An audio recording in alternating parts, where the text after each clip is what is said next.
समंदर की पाताल तक तो शायद कोई पहुंच गया हो, लेकिन माँ के प्यार का किनारा आज तक किसी को नहीं मिला। माँ जब बोलती है तो उसके लहजे में जिब्रील बोलता है। माँ जब मुस्कुराती है तो लगता है जन्नत की सारी कलियां खिल उठी।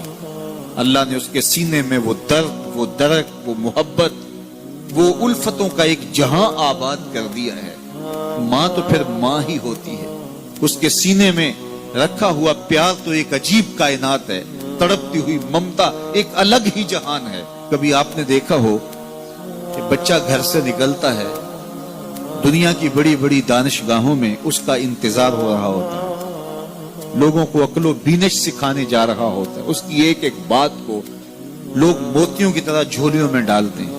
और दुनिया की दानिशगाहों में, यूनिवर्सिटियों में और दरसगाहों में लोग उसके मोतियों जैसे जुमले सुनने के लिए बेताब होते हैं कि ये अक्लो बीनश का मुरक्का है, ये फहमो इदराक का पहाड़ है, इसकी बातें जिंदगी गुजारने का गुर सिखाती हैं।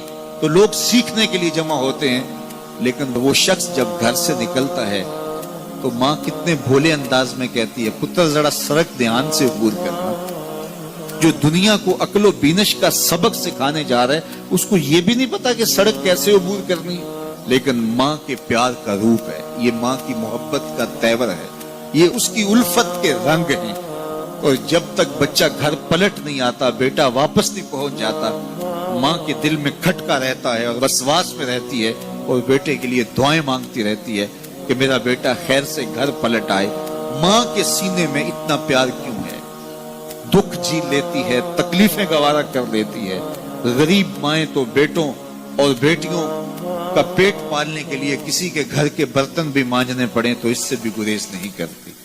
तकलीफें सह लेती हैं, अजियतें गवारा कर लेती हैं, लोगों की गुलामियां कबूल कर लेती हैं। माएं अपनी औलाद के लिए क्या कुछ नहीं करती। माँ को अपनी औलाद से इतना प्यार क्यों है? एक ही जवाब है, इसलिए कि माँ ने औलाद को जन्म दिया है। मेरे जुमले को दिल के कानों से सुनना। जिस माँ ने जन्म दिया है वो इतना प्यार करती है, तो जिस रब ने खलक किया है वो कितना प्यार करता है। जन्म देने वाली के प्यार का ठिकाना कोई नहीं, तो जो खलक करने वाला है उसके प्यार का अंदाजा कौन कर सकता। तो माँ गवारा नहीं करती कि मेरा बेटा भूखा रहे, तकलीफ में रहे, बेटा भूख में तड़पे, तो माँ बेचैन हो जाती है। तो जो 70 माओं से ज्यादा प्यार करता है, उसने कैसे गवारा कर लिया कि मेरा बंदा भूखा रहे। सहरी का खाना खाया है, कड़कती दोपहर है, बरसती गर्मी है, जुबान पे पिपड़ी जम गई, हलक खुश्क हो गया, खाने के लिए पीने के लिए सब कुछ मुयस्सर है, लेकिन कहा नहीं एक घूंट भी नहीं लेना। वुजू करते भी एहतियात करना है, हलक से नीचे कोई कतरा उतर ना जाए, कुछ खाना भी नहीं। 70 माओं से ज्यादा प्यार करने वाले रब ने ये कैसे गवारा कर? इस मसले को समझने के लिए फिर दोबारा माँ की आगोश में आना पड़ेगा। बेटा बीमार हो गया, माँ डॉक्टर के पास ले गई, उसने दवा तजवीज की, सिरप लिखा, वो कड़वा था, बेटा पीता नहीं। माँ ने जबरदस्ती उसको लटा लिया, उसका हलक खोला, मुंह खोला, उसमें कतरे सिरप के टपका रही है। बच्चा चीखता है, रोता है, लेकिन जूजू वो कतरे हलक से नीचे उतरते जाते हैं, माँ के चेहरे पे तमानियत आती जाती है। क्या माँ सफाक हो गई है? नहीं। माँ की ममता छिन गई? नहीं। वो जो बेटे की आंख में आंसू नहीं देख सकती थी, वो तड़पते हुए बच्चे को देख के मुतमईन क्यों है? क्या माँ की ममता रुखसत होगी? जवाब नहीं। तो फिर क्यों माँ इतनी खुश है? कहा बेटा नहीं जानता, माँ जानती है। चंद लम्हों की तकलीफ है, कुछ लहजों की कड़वाहट और तलखी है, लेकिन ये सिरप जब मैदे में उतरेगा तो नतीजा शिफा की सूरत में बरामद होगा।